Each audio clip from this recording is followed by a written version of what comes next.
I hate to be the bearer of bad news, but in the 21st century, Eddie Munson would be a dream stan. Who the hell is Stan, and why do I keep dreaming about him? I have never seen Stranger Things. Hi again, guys. Welcome back to God's eternal punishment for me, making YouTube videos. Y'all know that I basically live on the internet. It's kind of pathetic. Even still, I like to think that during the single-digit amount of times I go outside a year, I can still pass as someone who sees sunlight more often than that. The only way to know for sure, though, was to compare myself to other people on the internet that I can look at and go, huh, at least I'm not that bad yet. So I reached out to y'all on Twitter to give me examples of that in order to massage my incredibly fragile self-esteem. If you enjoy this video, there will be this big card at the end that takes you to another one like it. And also, did you know that only a fifth of y'all are subscribed with notifications on? I'm literally peeing out of my eyes right now. If you want to make me feel better, you can subscribe and hit that bell icon. It's free, takes 2 seconds, and you'll never miss an upload after that. Plus, you can always undo it later if you decide you hate me. No offense, but the symbol on your shirt is cultural, and you probably shouldn't be wearing it for fun. Just an FYI. And the symbol in question is the Skyrim logo. This isn't even chronically online, it's just true. In myself as a part of the most oppressed minority on earth, gamers, it's nice to see that people out there are fighting for us. That is a sacred symbol to people like me who have bought that same game on 6 separate occasions. And I really don't appreciate you making fun of somebody bringing attention to its importance. Making IRL mutuals at college, y'all. This shit is crazy. You mean friends? Admittedly, as the incredibly charismatic and popular guy that I am, it's very obvious to me that IRL mutuals are what most people would call friends. And because I obviously have lots of those, it's easy to point and laugh at somebody who doesn't. But if we peel away the Twitter instinct to bully anybody we see on sight, this is actually a really heartwarming story. Here we have someone who has lived exclusively on the internet their whole life, finally making friends in the real world. It's called character development. It's okay to like men, but why don't you like women? It's just disrespectful. You and gay men aren't attracted to women? That comment is a really funny sentence. Like, it's a fun set of words they've chosen to say right after another. But that commenter did have an American Psycho profile pic, so it's probably bait. But it's funny bait though, so it gets in this video for making me giggle, and also because I can do whatever I want. Twitter is where the debates that matter happen. The fact that most people aren't on here is irrelevant. Ideas mostly spread from Twitter to the general public, not the other way around. No.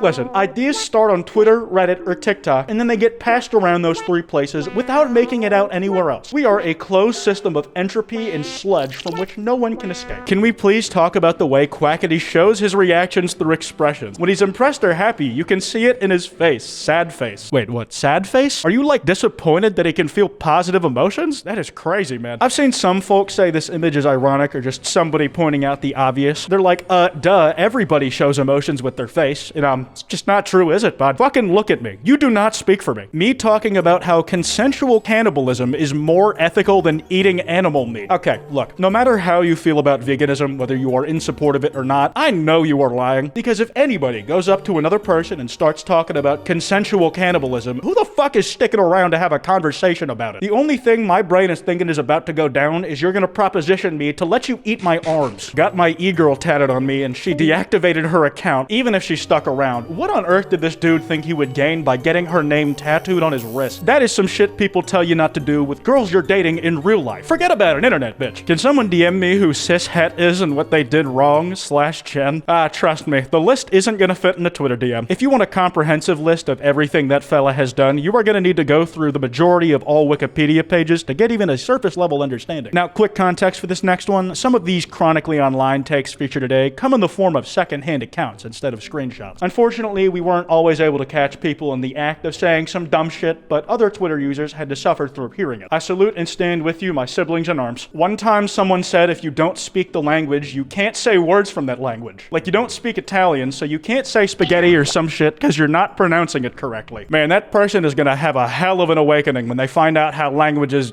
get made. Unless they speak perfect Old English, Latin, and every other forgotten method of communication that came before modern English, that was then evolved and melded together through culture to arrive at what modern language is, then they may not want to say anything ever again, because they will not be saying it right. Every word ever is just a butchering of an older word. I'm gonna self-report for this one. This next post is something I would find funny for fanfic-related reasons. It's a reply thread that started as an obvious joke and then devolves into a wish for the apocalypse. The sexual tension between 2 gas stations on the same intersection. And like, come on, they got a point. You can't tell me this picture does not have the energy of foreplay to you. But hold on, this is where it goes off the rails, if it was ever even on them. I'm so sick of this shit. 2 gas stations can't even be on the same block without some walnut shipping them, while I can't find a single fic for Denny's/Applebee's with a Denny's bottom. Why were you so desperately looking for that in the first first place. You're literally out of your mind if you think Denny's isn't a top. I wish the 2012 apocalypse actually happened. I understand where you're coming from, but does it have to be the 2012 apocalypse specifically? I think the natural disaster end of the world in that movie is a lot less exciting than a nuclear apocalypse. There's just less dramatic stakes than if humans are the ones who are their own downfall and all that. I had someone tell me that dumb is a slur, and then when I said, that's dumb, they sent me like 4 paragraphs of text that I did not read. Hey, good on you for not wasting your time. It was probably all dumb shit anyways. Which monsters actually taste good? Are there any? Huh? Like, their cum? Their cocks? Monster, the drink! I love how the monster fucker guy didn't just stop at cum, they expanded on it with cocks. They just got distracted thinking and salivating about the whole monster penis concept. Also, why are they both bots, and why is one of the bots more in touch with reality than some actual people? My mom beat cancer. She can't beat Goku though. I mean, you don't know that for sure. As far as I'm aware, Goku has never had to go up against cancer. So until I can see him beat it as handedly as this person's mom, there is a good chance that she power scales higher than Goku. Alright, paragraph alert. I repeat, paragraph alert. If you have trauma related to having to write long-ass English essays, this will potentially suck shit for you. Not at all the same, but I feel similarly about STI prevention or creating a world with no STIs. That kind of language is inherently sex negative because at the end of the day, if people are having sex, there are going to be STIs, even if rates are low and manageable. Teen pregnancy prevention also sends messages about who is allowed or encouraged to reproduce and who's not. We cannot pretend that public health is not ideologically based and sometimes very oppressive. I'm really sorry for force-feeding that to you. Normally I'd try to break these long paragraphs up into pieces while saying something between lines for pacing's sake, but I thought it was important that you eat the meal whole this time to get the full what the fuck effect. There's not much I think I need to explain here, like how trying to prevent disease as much as you can, even if not getting rid of it entirely, does not mean you have to tell people to stop having sex. And I don't even want to touch the teen pregnancy stuff, man. I might vomit. How the hell did Donkey fuck that dragon? Y'all think penetrative sex is the only way to give and receive pleasure? SMH, such a narrow view of intimacy. I cannot get over how confident that quote tweet was. They were just ready to dunk on this person, like they actually knew better than them and just came off like a complete idiot. And the worst part is that at the end of it all, we still have no fucking clue how Donkey fucked that dragon. Just saw someone draw a really cool robot and it had thighs. The comments were barking and screaming over robot legs. I don't really see the issue here. If the robot had nice thighs, what is the problem with appreciating the robot with nice thighs? I know all of y'all saw Pathfinder's Thunder thighs before the cowards at Respawn removed them. Like, who did that change help in any way? Cowards. When a cool artist unfollows you, it doesn't feel too good. And that post is not the Chronically Online part. In fact, I get it. It's not the end of the world, but if it's someone you respected or admired, it can be a bit of a downer. But the replies were a whole different story. I can't even begin to describe how this would make me feel. I'm gonna tell you from experience. Hyperventilate vigorously, fast heartbeat, instant tear flowing, developing trust issues from it, fear of talking/seeing them or hearing their name everywhere. For example, someone says Saturn, I think of that artist instead of the god. Imagine being some artist who is just pruning their followers list because it was getting really big and their timeline was getting really clogged, and you see yourself mentioned by name in this thread where one of the 200 people you unfollowed is brought to literal panic because you pressed those buttons. Is this more of a for real or an on God moment? Now, just like always, there were plenty of y'all trying to turn this into a dunk on me. You don't need to look that far. Just a quick scroll down your own Twitter. You have enough content for 40 years. And that is true, but you have professional basement dweller in your bio, Emma, and only one of us gets paid to do that. Still, you're a step above the other toe lickers who say I'm the perfect example of what I'm asking for, because you actually gave me some shit to work with, so thank you. Why the heck girls waste so much blood? I mean, you can donate it to the soldiers instead of wasting it. And holy shit, that was a good submission. Where the hell did you find this? Don't mess with me. I can psychoanalyze you in seconds and figure out every single flaw about you. You are nothing to me. I'm a god compared to you. I can manipulate you whenever I want to. I kin people like Light Yagami, Junko Enoshima in Dream. I am a psychopath. Do not mess with me. I am a god. Man, this is almost definitely ironic. Whoever was behind the keyboard on this one was giggling as this shit came out of their fingers. But in my opinion, the irony is indicative of a different type of chronic internet dwelling because it's close to the type that I have. In order to adequately satirize the thing you are making fun of, you have to have an intimate understanding of it. And this person knows how these kinds of posts works inside and out. The inclusion of Dream as a psychopath that they kin was absolutely strategic. They knew that would get a specific reaction out of a specific type of person because they are just as deep in this internet bullshit as everybody else. I just wanted to clarify, since it's not a screenshot, that the person who made this tweet does not believe this. Giving disabled people assistance is ableist because it insinuates that disabled people aren't just as able as non-disabled people. Holy shit, the mental gymnastics you have to do to get to that conclusion should have broken your spine. Been going through an episode. Sorry if I've been acting weird the past couple weeks. Episodes last weeks? They can last months. Fuck is you watching? Holy shit, that's bad. Ironically, if that guy was more chronically online, he may have understood what the hell the original post was talking about. Also, the show she was watching is One Piece. Do you realize that doxing is a crime? Please show me the law. Source? I'm not reading that. And yeah, you know what? I'm not reading anymore either. The brain rot has gotten through all of my lobes, and there's nothing left in my skull that I can form sentient thoughts with. So I'm gonna wrap this video up here. That card I mentioned should be on screen now. If y'all enjoyed, be sure to drop a like and subscribe with notifications on, otherwise I will violently shit. Remember, don't go after anyone I talked about today because that's cringe, and this was meant in good fun. Anyways, this has been Kwite, and I'm going outside if you can believe that.